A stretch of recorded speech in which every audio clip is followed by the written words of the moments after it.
Seriously, the worst. Maybe that could be one of my new shows, is how long can I struggle with the microphone cable? Alright, if you guys could just say some non sequiturs, just talk. Non sequiturs. Hey. Non sequiturs. Non sequiturs. Non sequiturs. Yes. Keep doing it. And It won't stop. we'll talk until we can't talk, and once we can't talk, we'll say gibberish words. Alright guys, episode 7, Xenopredator, or formerly known as Predator. I'm with Zach and Trevor.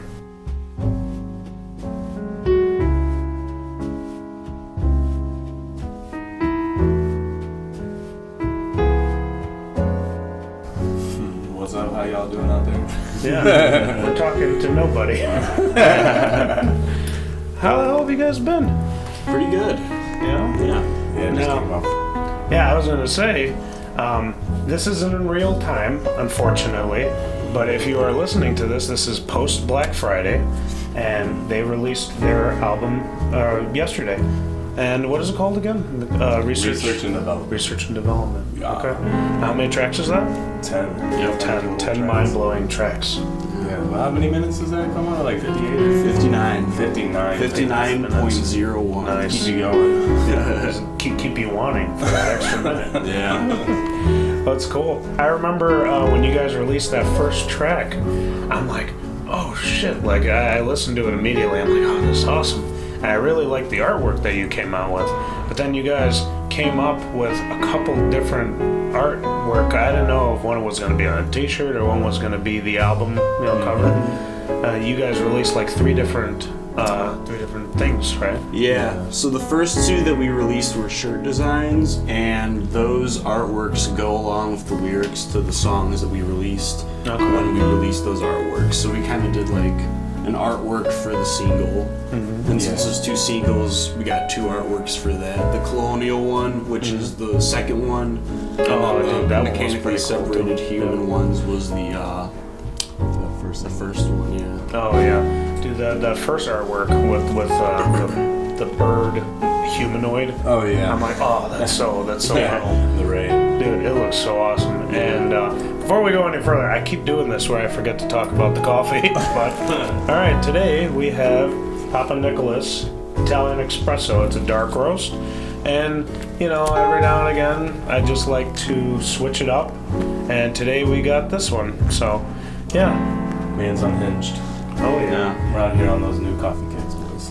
Oh yeah. This is a classic here. This has been in Batavia, Illinois for like 100 years, I guess. I didn't know Yeah, that. saying 1897 there on the side. Look at that. Something I'm sure like it's that. got a description. It's we could read. fancy and it's wholesome. So drinking wholesome coffee. Papa Nick's. Pop and mix, exactly. Only the best. Sponsor us. For real though, I do want a coffee sponsor. Please sponsor me. But, all right, so 10 songs. You got all this awesome artwork. Who did the artwork for you guys? Well, there was the person who did our album cover. Wasn't it all Things Rotten? All Things Rotten. All Things So Rotten. we actually had that artwork for quite a while, like 4 before I years. was even in the band. Like 4 years. 4 years of just sitting Dude, on I that. saw that yesterday. I'm like, Jesus Christ. I'm like, that's definitely going to get some attention. Yeah, Yeah. happy Thanksgiving. You know what I It's mean? it's a good thing you have everything naturally censored, so you don't have to worry about people. Yeah. Oh, it's censored as a Cannibal Corpse album, but Yeah, but I mean, it's still lactating. There's still a lot of lactate. Oh, yeah. I think, in the Yeah. if you haven't seen what we're talking about, go check it out. There's plenty of I'll link Gibbs. something at the end of the end of the video, but it's pretty crazy. I remember looking at it, I'm like, Jesus, I'm like, this isn't the birds. Yeah, there's a few humanoids. There's a Oh, few man. times, like when I first joined, that I would just get like uncomfortably high at the space and like look up at the Just banner look at and it. just be like, I don't know how the fuck I feel. Yeah, I'm not, so far, we haven't even dipped into the music yet, but so far, what you guys have lined up graphically just looks awesome, and I definitely does think it represents you guys, Yeah. Thank you. We've, we in Vicious Attack, over there, shameless promotion. Oh, absolutely. In Vicious Attack, we've played so many shows with these guys back in the day, and then there's just this gap where we disappeared because we didn't have a singer. and these guys kept flourishing, and they've gone through a couple member changes, correct? Yes, we have. I think Dennis is no longer with you guys. Yeah, that's right. Happy is obviously no longer with you guys. Yeah. But, over time you guys have grown, and let's talk about your new guitar player. Okay, yeah. Do you know, all right, so did you record the whole thing, or was the timing just... So, how everything worked out was, we started recording, I want to say like a whole year. Or actually, we started recording drums like 2 years ago, I almost feel like. Mm-hmm. Yeah. We started around the same time that they were tracking for Misanthropy. Yeah. Okay, so it's kind of like our situation where we, we didn't have a singer, so we just didn't record that spot, And then it took some time, but I got my tracks out of the way. Mm-hmm. And then things kind of went south with our other guitar player. And then he decided to leave the band, which worked out. He had his other music to do. Yeah. So, it was like we left off on good terms. That's good. Yeah. Everyone's still friends, and he's still a supporter of the band. We still support his stuff, so that's all good. And we were just looking around for people, and we were worried because there's a lot of guitar players who might think that like they might be able to fit the bill, but honestly, you gotta try a lot of people out. A lot of you could say it. Yeah, they suck. There's a lot of guitar players out there, and these guys, go listen to their stuff if you haven't listened to it.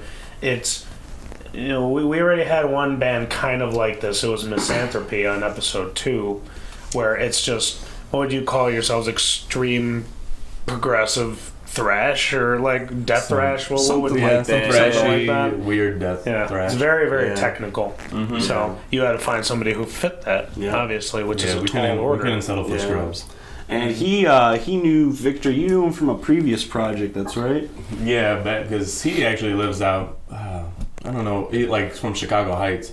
Okay. But he was someone that I knew from out there, had played with before a little bit, and I just was like, you know what, fuck, let me just try reaching out to this dude and see if he's interested. Yeah, because he was working at the Guitar Center over here off Cicero, so figured, well, he's coming over there, might as well see if he wants to go up a little further and just start jamming with us. And Eddie was the only person that we really tried out. Yeah. Does he still work at the Guitar Center in Cicero? I'm sorry. I think he works out at Aurora now. Yeah, that's right. Yeah. I'm just trying to, I might know him because I went to the Guitar Center constantly, and I still... You probably definitely ran into him, for sure. Okay. That's how this kind of scene works, though, too, at the same time. Yeah, we all know each other. Yeah.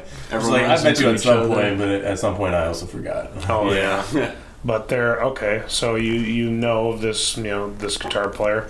Has he been in anything else So he's done I think his first band that he was really starting out with was I think they were called Of the Dead. Okay. And then he got into I do know him. Yeah. Okay. Yeah, I know. Yeah, he was in Of the Dead, and then he was I think after that there was the band that I played with him in was called this band called Abaddon. Oh, and then he was with Devil in the White City, and he's been. I think he also play in Freak Unleashed, that Korn cover band.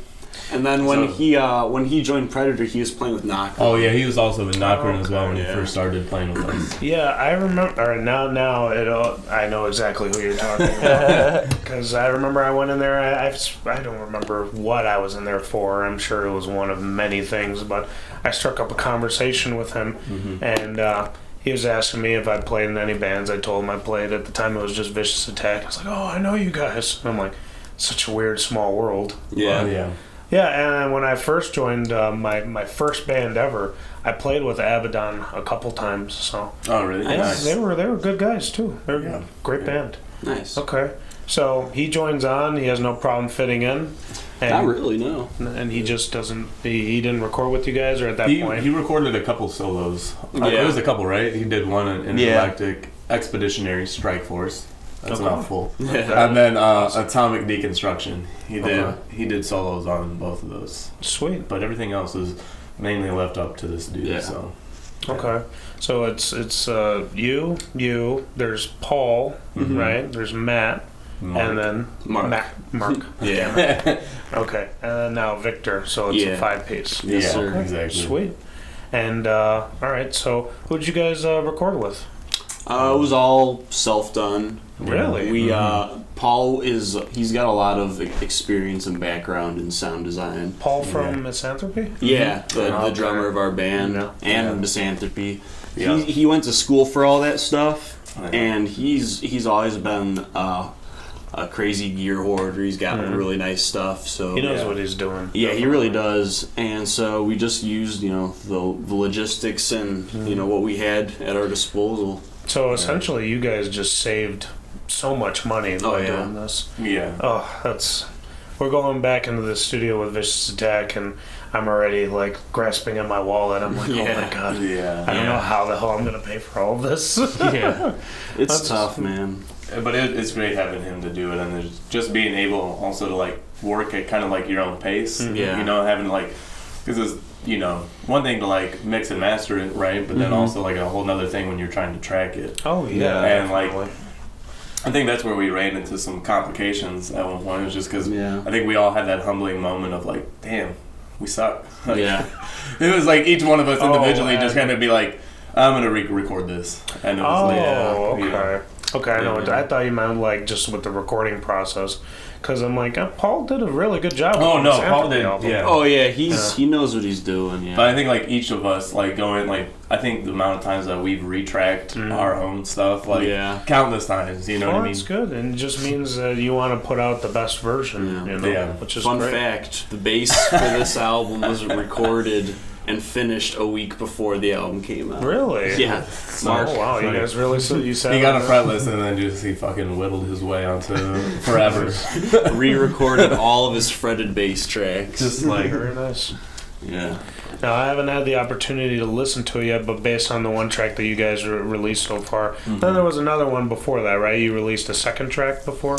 The first one was Mechanically Separated Humans. The second one was Colonial Eradication. Okay, and that's where I remember that artwork where they're floating in space. Yeah. Again, awesome artwork. Yeah, I'm a sucker for good artwork. And when a band has bad artwork, it really sticks out. Oh yeah, for sure. Yeah. So, all right, very cool. You guys it seems like you have everything in place. What are your plans for promoting it? Do you guys have anything set in stone? Well, aside from this, we were planning on doing some shows. We were planning on kind of putting together like an album release event. Okay. We're still working that out. Yeah. What were you just thinking? Kind of talking. We're thinking probably Livewire because Livewire? it's it's pretty accessible to us. It's really close. It's like a 5-minute you could just drive. jump off the train or whatever. Yeah, it's a 5-minute drive from our practice space, so Very it's cool. perfect for us. And we know the guys who work there. It's pretty cheap to book, so it's a good place. It's a nice little place. We love that was a home to us for the longest time. Yeah, and Vicious Attack. They joked, I don't know if this was true, they said they had a Vicious Attack dial that would just set all the levels to how we play, because we were playing there so frequently, and not so much anymore. So, real quick too, we shouted out the album artwork, but our single artwork, that was Seeming Watcher, that we had got to do that artwork, and he's from, I think he's based out of the Ukraine. Yep. I was going to say, like, there was definitely a difference between the first thing you put out and then the album artwork. Yeah. But it works so well together as a theme that I didn't notice the difference in art style, really. Oh, that's good. So that's a relief. It's good. I feel like for the album, it's kind of like pulled back a little bit in terms of detail, but like everything else that you get is just jumps right out at you. Whereas like I feel like Seeming Watcher, you really put in some quality time into those little details. Like with Colonial Eradication, we got that, and like before it was even finished, Trevor and like Mark were just like, "This is the best piece of artwork I think we've ever gotten before." Like he was great to work with as well. Definitely slapped that on a T-shirt, man. For love of God, Oh, I know. It's awesome. happening. Yeah, you can get us too. We got some Mechanically Separated Humans Predator shirts. Yeah, those will be going at rebate sales. Oh so. get rid of See them. us about that. All right, so let's speak to that a little bit. You guys just recently rebranded yourselves as Xenopredator, right? Now, why was that? Just well, kind of like we were talking about before, we had gone through a few lineup changes, and by the time that we had, I mean, they were sitting on these. I mean, they were sitting on the album work for about 4 years, and like these songs probably even longer than that. Yeah. So by the time that, you know, new pieces kind of got put around, we kind of came in and it started to sound different from like what it originally was. I mean, it's all still, you know, the meat and potatoes are all still there, but like some new little, you know, flares kind of got added to it. So.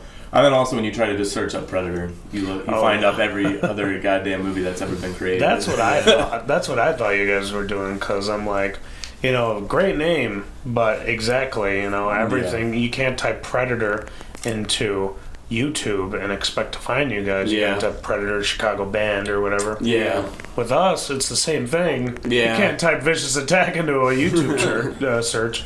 But you just type Vicious Attack Band and we're right there. Yeah. So, Xenopredator, loving the reference, obviously. Yeah. That's great. And you guys rebranded your logo to look exactly like, you know, the old one with the Xeno on top. Yeah, that was mainly Mark rendering images. Yeah. Okay, so that was in-house again? Yeah. Very nice. He's really good with that kind of stuff. He kind of like does a lot of our flyers, and he does the mock-ups for most of our actually all of our artwork. He's always done the mock-up for it. And he's always he'll always like go and kind of like do some little image editing to kind of like make certain colors pop, like add some bordering or some details here and there. Yeah, that's why it's been really nice working with like seaming launchers, because like each time Mark like lays out something, like it comes back looking exactly like that, but just not in Mark style. Yeah, you know what I mean? Nice. It's like it went from like a design now to like a full-fledged image, and it's pretty exciting to see that process. It's very nice when you can keep that all in-house, you know, like I said, I went to school for graphic design, so whenever we need anything, like my bass player from Central Disorder came to me, he's like, we need, you know, these scrims, but we need like the full logo, and I'm like, got you, buddy, you know. I'll do it, and it takes me like 30 minutes as opposed to paying somebody to do that. You know? So it's nice when you got friends who know things. It really is. Yeah, I think he went for graphic design as well, didn't he? That was originally what it was. Yeah. He didn't get a job either. Well, he didn't make it all the way through his school program. So my drummer in Vicious Attack is the same way. He realized, he's like, you know what? Like, I could learn all this stuff on my own. Honestly. And he's like, and it's not about, you know, like, it's not about who you know, it's who you blow, essentially, you know. So, like, he learned very quickly and he dropped out, and, you know. But he still has all the knowledge, so you know, obviously the viewer can't see it. Well, you can see this one. Fabian painted this by hand, which is pretty cool. Nice. You know, he's a little bit of a painter. He painted this, that, all of these. So that's nice. Yeah, it's good to have friends who know things. Yeah, definitely. Okay, so more to the point on Xenopredator. Another reason why we decided to change the band name was because it kind of signified our evolution kind of in multiple ways. We were talking earlier about we've had a lot of lineup changes, and that is really true. We started the band out in like, I want to say 2012 is when we said 2008 probably in that interview thing, but then I kind of thought about it and I was like, I don't know about that. I think it was a little bit after. So I think 2012 was when we seriously became a band, and at the time it was Paul and Mark in their respective positions, me on rhythm guitar, and then we had a guitar player named Adam, who is also the singer. And that was the lineup for a long time back when we were Predator, and we had like the red thrashy logo. It kind of looked like I don't know, like some 80s kind of style logo. It looked like that Singularity. But kind of actually. And then we ended up, a lot of stuff happened. Adam actually passed away, and so we the band kind of broke up for a while. And then we kind of came back together as a memorial for him. Because he was the one who coined the name Predator, and it like kind of became his project back. And this is all the way back in high school, so this is a long time ago. But when we came back together, it was kind of like in his honor. But since then, like we've gotten so many. We had 2 vocalists. The second one here, he's like the best one that we've had so far, and we're probably never gonna get another one because, you know. I remember when I first joined, Trevor, oh man, I felt like I got the most grief from like everyone. I was like, Trevor would like introduce me to someone. He's like, hey, this is our new vocalist. He's not as guttural, but he's working on it. I was just like, man, fuck. Oh man, if I said something like that, I apologize. Holy shit. But it was okay though. You know, like I feel like being with y'all has just been like the most open I've been with a band. Like whether it's just like we're not afraid to critique one another, and I feel like that's what like constantly is pushing us, because it'll just be like you know, as we said, Mark recently just recorded bass like a couple weeks ago, and we're just like, just so you know, I didn't agree with everything you fully did on the album. And he's just like, all right. I think I was recording my guitar tracks once, and I was just like getting frustrated. I'd probably been recording for a couple hours, and I was just like struggling on a riff. And I think I was just like, I said to myself like under my breath, like, I suck. And then I hear Mark all the way in the back of the room, and he's just like, yeah. It's just like, fuck. He was like, because he was like mainly our in-house producer, if you think about it. And then like, because he worked with me the whole time that I was recording vocals, and there was just like one day, we you know recorded all during the winter time, so like, there'd be some days that I come in there and be a little tougher than others. Oh yeah. And I'm trying to record vocals. I'm like, man, why the fuck do I suck today? And he's like, because you do suck.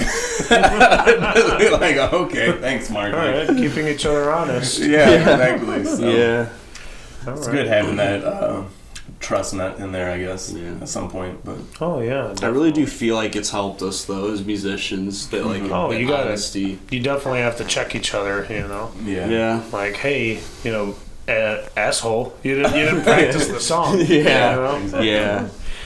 All right. Well, all right. Let's dip into your history then a little bit. Now, you know, obviously, I know you guys from that lineup.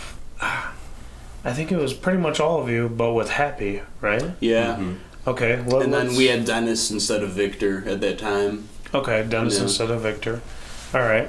So let's go back to high school then. You guys started Predator. I'm guessing you're obviously still one of the founding members, right? Well, that's kind of an interesting term. I think how it really would be like Adam, Mark, and Paul were the founding members. Okay. Because they were like the band for a while, and then I kind of got added in later. Okay. So kind of founding member, but not really. Like there's still some history before me. Mm-hmm. All right. So you guys just you come together. I'm guessing, obviously, you get this from just pure love of tech death, or at the time, what really was tech death? You know. It's like, what were you listening to around this time? Well, at the time, we were going for more of like a thrash metal sound. We were really into like 80s thrash metal. Adam's biggest influence is Metallica. Okay. I was really into Megadeth, you know. We all liked Slayer and stuff like that. Okay. So we were kind of going for that kind of vibe. And, I mean, I was listening to some tech death back then. I was a big Faceless fan. I listened to some Decrepit Birth. I think that's when I first learned about augury with that fretless bass player who's on that first Fragment record. Okay. Man, I forgot his name. Forrest. Okay. That guy's ridiculous. And then I think I also learned about... I was really into Warbringer back then. Warbringer? When they came out with Waking into Nightmares. That's a fantastic album. They're really awesome live, too. Yeah. They hit every note. Yeah. And another band that was a huge influence for me back then was a band called Bonded by Blood. They were like one of those resurgence thrash bands that kind of got big in the early 2000s. And they came out with a record called Exiled to Earth. Okay. And that was like a huge inspiration for my writing style. Like I was listening to it with a friend of mine the other day, and I was telling them like how much that album had inspired me writing wise. And he's like, yeah, if I closed my eyes, I could think like, oh yeah, you know, Trevor could write these riffs. Like this could be like, so it's a huge influence. And even with like the sci-fi theme and like the concept album, which the current album that we came out with isn't the concept album, but like there's a lot of like sci-fi concepts. Oh yeah, definitely. So yeah, dude, I'm loving that. Okay, so this is where you guys' heads were at the time. Yeah. All right. Obviously, you're not a founding member, right. So I'm gonna jump between you. Sure. What are your influences? What were you listening to when you first started getting into, I guess, what was your first band, I guess is a better question. My first band? That I was like actively doing stuff in. Yeah. I would say, because I moved up here like about 5 years ago. Okay. I was more like around, I was like from Kankakee, kind of like close to where Victor lives. So like in that Chicago Heights area. And when I moved up, when I was in high school and stuff like that, I was more into like Randy Blythe type vocals, like doing Lamb of God. That was like one of my favorites. Mastodon, all that kind of like metalcore. Love all that good stuff. That you know, and then Corpse Grinder was like one of my biggest influences. But then, like when I started. I joined Secretariat. That was like one of the first bands that I was like active with, which we were talking about that off camera. We randomly had a show, and I remember him. I'm like, in my head, I'm thinking like, where do I know you from? And I was with Vicious Attack and that show, and he was in Secretariat. Yeah, that was like, I think probably one of my first shows ever was playing that, and it was funny because then. It was just like a very weird dynamic of playing that, and then I remember this dude, he almost joined Sectarius with us. Oh, really? And at the same time as when, like, I think we had played a show at the Mutiny, RIP. Yep. And that's when I, like, was first talking to them, and they were like, hey, you should come out and, like, you know, play with Predator. And so we was kind of like we were swapping, like, he was coming to our practice, and I was going over to Predator practice. Nice. But then, people found out of my Predator practicing and they got upset about it. So I was just like, well, so then Sectarius just kind of died off, and then Okay, so I was going to ask, are they active still? No. Yeah, that got the boot pretty quick by the time everyone else kind of fizzled into other bands. So. Yeah. Like I said, I'm a sucker for artwork, and with that band, you guys had some pretty awesome artwork as well. Yeah, that was mainly Mike who kind of ran, who was in charge of like all the art in terms of getting it and whatnot. But also, I think it's going to be cool too, because next Saturday we're playing. Where the fuck are we playing in Illinois? The Well. Yeah, but do you know what town? I don't know what town. Burbank? Burbank, Illinois. Yeah. We're playing in Burbank, Illinois, and that's actually going to be like the first show that I've played with Steven, who is in Mind Loss. He used to play with us in Sectarius as well. So it'll be a cool little reuniting of that. But at that time, it's funny because I was more into like doom metal and like Electric Wizard, Sleep, and all that. And then it wasn't until I started like jamming with Predator that I was like, okay, I guess riffs can go fast. So now it's just kind of spiraled. Yeah, exactly. I went from like loving Corpse Grinder and everything, and then I was like, let me give like Tomb of the Mutilated another try. And then I was like, holy shit! Like, this is like, now that's the only Cannibal Corpse that I listen to. So it's like, I've had like this weird progression of like, now I don't listen to like any stoner metal music much, and I've been consumed by the type of death gods. Who are you listening to now? Gorod is a big one. Gorod's awesome. Yeah, I was very pissed when they like earlier this year they weren't able to come to Reggie's. Yeah, that was a very upsetting moment. Yeah. Who else? Gorguts. Gorguts is I love them, especially from Wisdom to Hate. That's like one of my favorites. It's an awesome album. There's a lot, but I think Singularity, they came out with a new album just recently. It's like pretty great.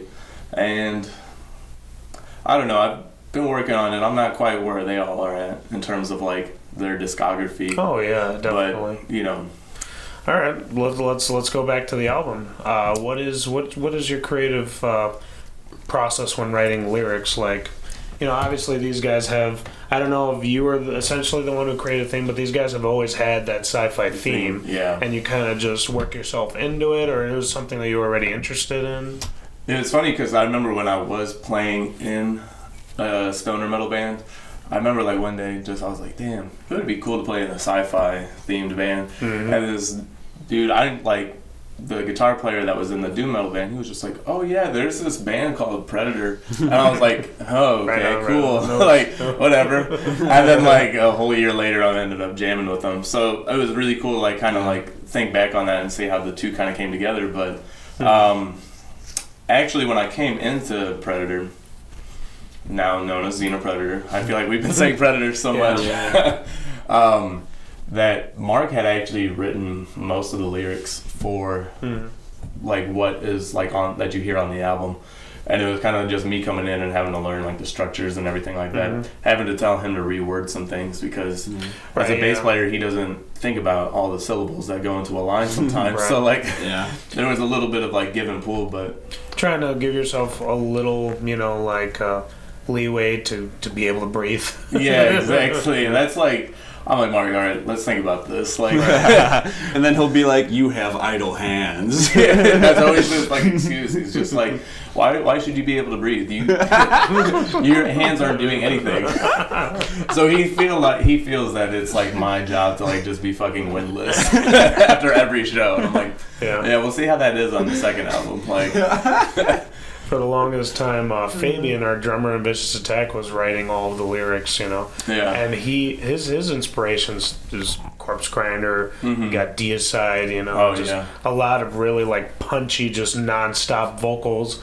And like everyone we ever brought in to try out in that period of time where we were just looking for a vocalist, just couldn't do it, for the most part. And it's definitely, when a different member writes the lyrics, it definitely does change, that dynamic a little bit. Especially how you end up doing it too. But it was pretty, like I said earlier, it was fun that we kind of had our own freedom in terms of recording because he wrote like a lot of dueling parts, and that's kind of like, that was another influence that I had while I was recording was Cattle Decapitation, just because of like their like split vocals having like the lows versus the highs and stuff like that. I don't get into like the weird singing, even though I do enjoy that. I will say that on camera. But really, you'll say that on camera? I enjoy like you like that? I get down with it, but it's like not for everyone. I just like it was fun being able to kind of like do that with my own vocals because you hear that so often like in other recordings, but to be able to like not have a demo and have to just do full on takes of everything, it was like, oh, I get to split up my vocals and like actually kind of work with like the intricacies of actually recording. So that was fun. Very cool. And you guys were doing this yourselves, so definitely you're keeping each other in check, but you're also keeping yourself in check because you're coming into a new situation, trying to make sure that also that this is you who's singing on this album, trying to make it, give it a personal taste. Exactly. Okay. And it was also one thing. It was also because I came in, I had like a few ideas of like, oh, this is like we could be doing this or that, and it was really cool that we ended up able to get Bruce Lamont on the album. He recorded a sax solo on our last song on the Blooded Sands, which is our like shout out to Frank Herbert and Dune classics. If you haven't read that book, go ahead and read it.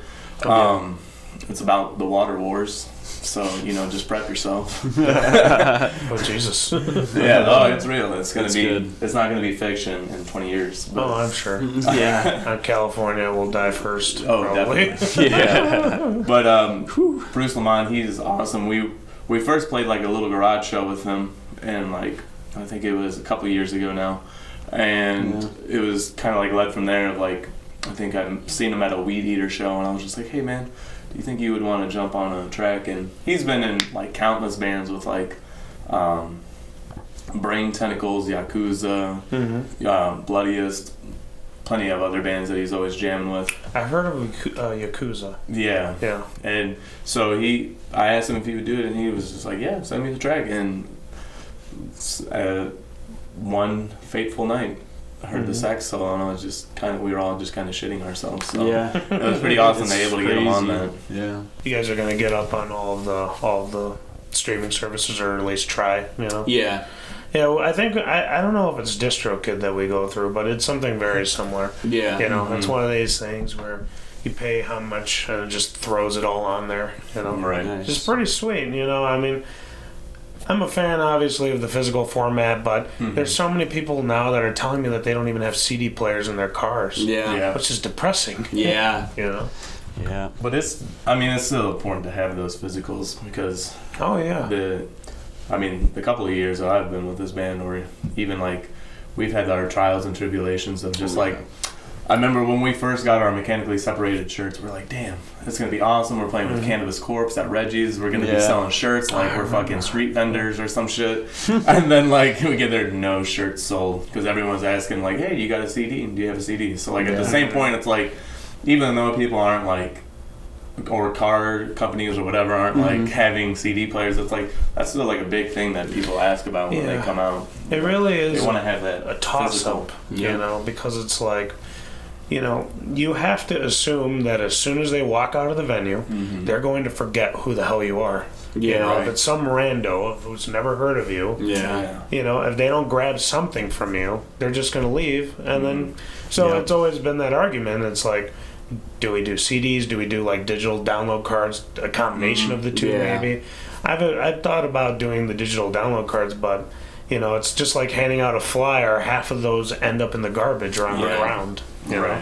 So what is the right move? You know, you know, definitely throwing it on streaming services helps, but it doesn't really help us, you know, monetarily. So which is tough. And then like, and then anything outside of like, I don't know, some of those other formats that you can get it in like cassettes or like records or stuff like that. It's like then you're talking about real money trying to get, well, maybe not cassettes, but like you trying to get it on an actual LP record. It's like those things are just stupid. You want to get 20 for like $600 or something. Oh yeah, it's we're not gonna make our money back on that. I think they said that this year was the first year that since like CDs came out that LPs sold more than CDs. Oh wow, which is insane. They're coming back. Yeah, it's crazy.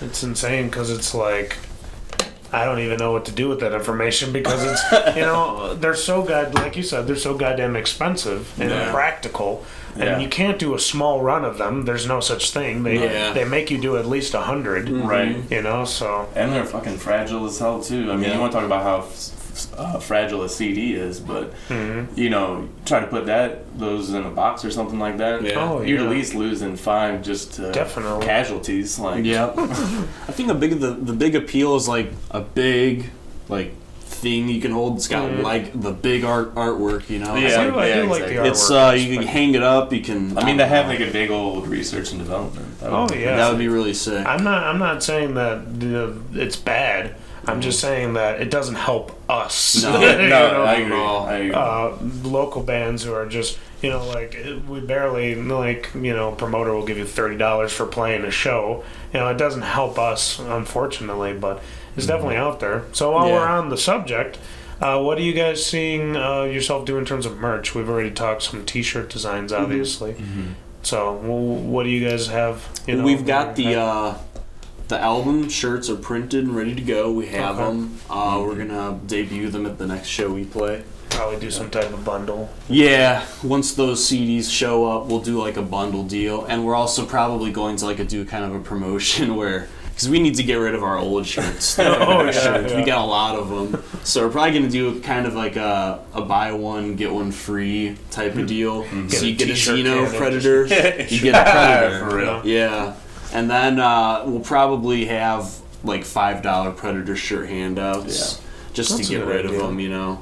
Yeah, we're going to sell them at a loss, but at this point I just want to not have them in the bedroom. You have to just, That's the struggle. Like, we're about to record and we're like, well, we want all these new things, but we're like, we still have all these old things. Yeah, exactly. So, it's one of those things, But in terms of shirts, we've got the album shirt, and then the two single artworks are going to be shirts as well. Very nice. The Colonial will probably end up being a long sleeve. Yeah. Cool. And then we've already got mechanically separated human shirts, but since they're for Predator, we're trying to get rid of those, and then maybe do like a reprint.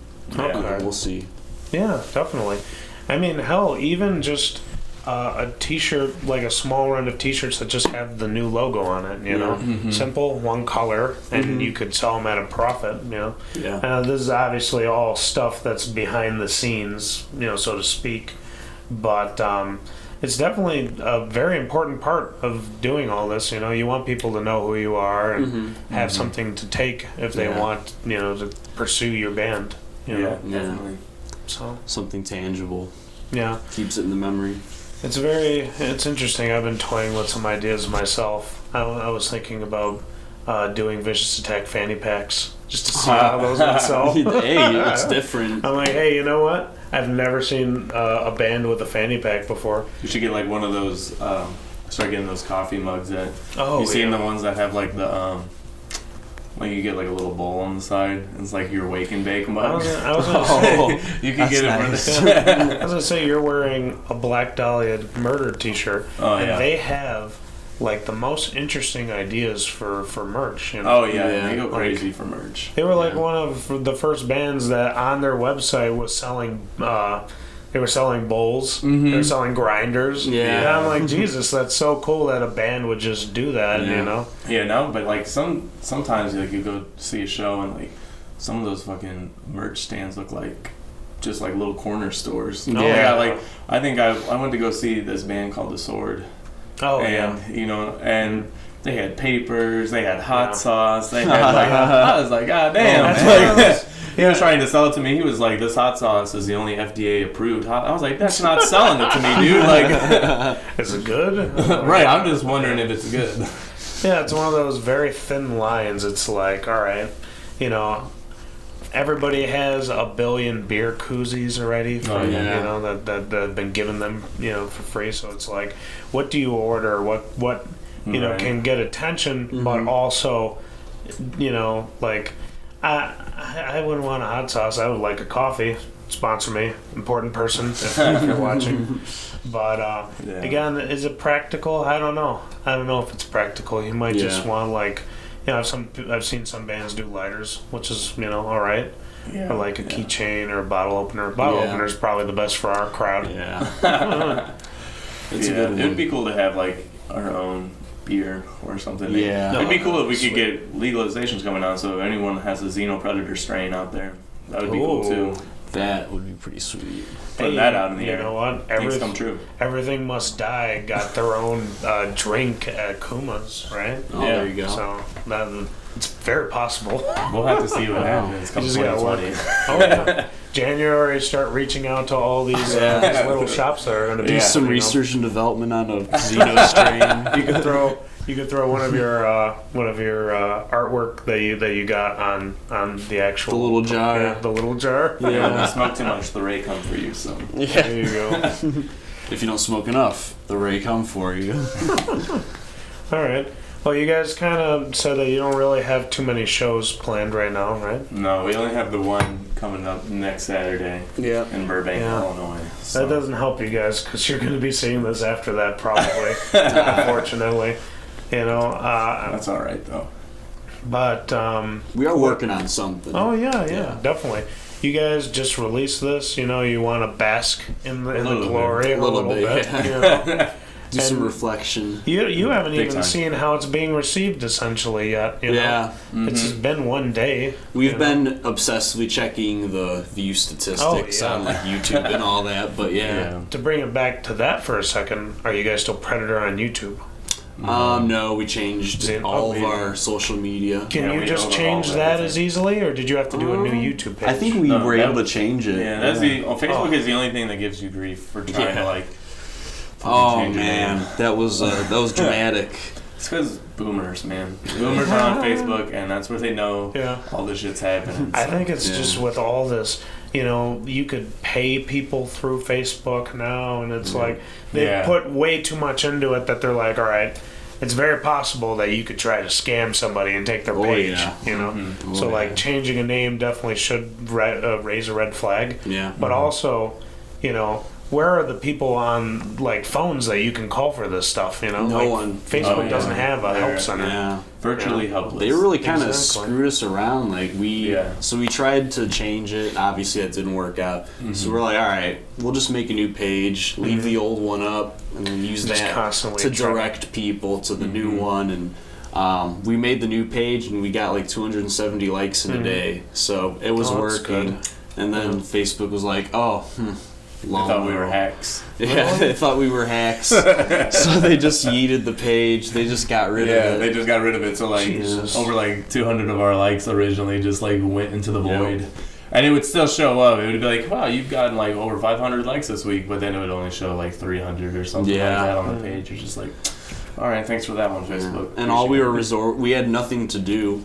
Can't call no one, you know. They don't have can't a reach help out center. to anyone. It's just robots. I remember, I was just raising a big stink on posts. Oh yeah, that's all you can do. So what happened? They took that temporary. What would it be? A ban? Yeah, they just put it back up like 20 like, minutes after they took it down or something like good. that. They literally, I like made some posts and then like there was like a feedback thing. You can like type in like, hey, Facebook sucks or whatever you want to say. I just like very strongly worded, like I was like, listen, like, you know, this is the situation, like we need something, like please just like give us our page back, let us change our name, let us do something. Right. Exactly. They put it back up, but you know, they kept the 200 likes, so it's alright. Oh, that sucks. I mean, what is so you're just going to keep trying to get people to funnel into your new page? Oh, okay. Yeah.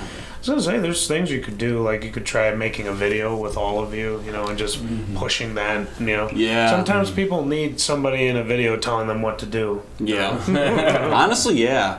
You were saying, like, you were asked us the question, I think, you know, like, what are our ideas for promotion? And I forgot to mention, we are planning on doing a lot of playthroughs. Okay. So we want to do at least, like, one playthrough where it's, like, most of the band or all of the band kind of on one song, like a pro shot type of thing. But I personally want to do all the songs. Okay. So I just want to push a lot of content. Basically. Yeah, definitely. All right. Oh, yeah, man.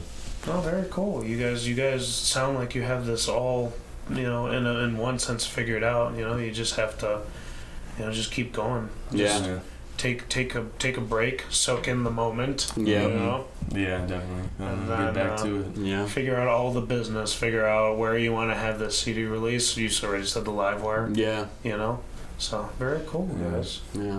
Next mission is write new material together. Yeah. Oh yeah. Which we are working on. So. Yeah.